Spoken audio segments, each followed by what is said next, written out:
If the numerous ads for mattresses and sleep medications are any sign, the pursuit of a good night's rest occupies many of our waking hours.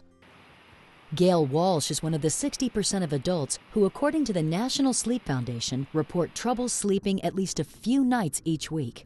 I would have a hard time falling asleep, and then once I got to sleep, if I was, woke up for any reason at all, that was the end. I would never get back to sleep again.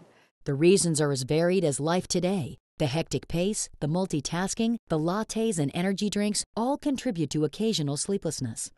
According to the National Institutes of Health, sleep problems cost the United States $50 billion a year in lost productivity.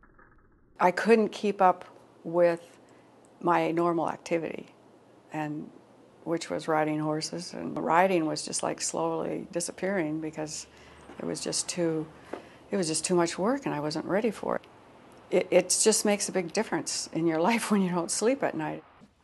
Sean Karbowitz, a clinical pharmacy manager for Regence Blue Cross Blue Shield, has spent nearly a decade conducting in-depth sleep medication research. He says the many sleep aids on the market are not all they are promised to be. We've seen actually an explosion in the amount of sleep medications that are being prescribed. We see that sleep medications can help people fall asleep a few minutes faster and sleep a few minutes longer. What we don't know is if that translates into feeling better or functioning better the next day and over the long term. There's another important reason to exercise caution with all medications. In addition to sleep aids, many people take several different medicines daily, including over-the-counter drugs and herbal supplements. It is crucial to understand the potential for drug interactions and the impact they may have. Certainly if you're taking multiple medications that have the same side effect, that side effect could be amplified and could be potentially dangerous. People often forget to mention to their doctor that they're taking herbal supplements. Gail tried free samples of prescription medications from her doctor, but the longer she took them, the less they worked.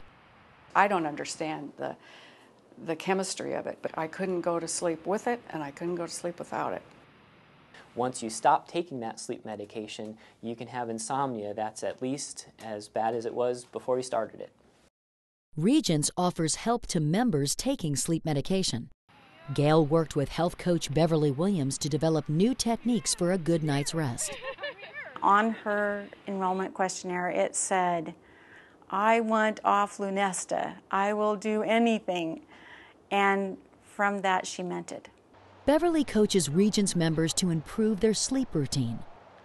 Some of the most common mistakes that people make to not get to sleep well is they use their bedroom for things other than sleep. They have a TV in there, they have the phone in there, they go to bed with their laptop sitting on their lap, finishing up on the day's work. There's a lot of different tips. Turning your clock around so you can't see it, or taking it completely out of the bedroom, keeping the temperature in your bedroom at a certain degree. Using aromatherapy, you calm your body down, you turn your mind off at night. I took the clock out of my bedroom. I unplugged the phone, no computer after 8 o'clock. I would journal. She gave me all the advice and just, little tricks. What concerns me is when people rely on medication to sleep, to help them get to sleep every night. Chronic insomnia might be the symptom of an underlying medical condition, and if you're just treating the sleeplessness, you might not be focusing enough attention on the underlying cause.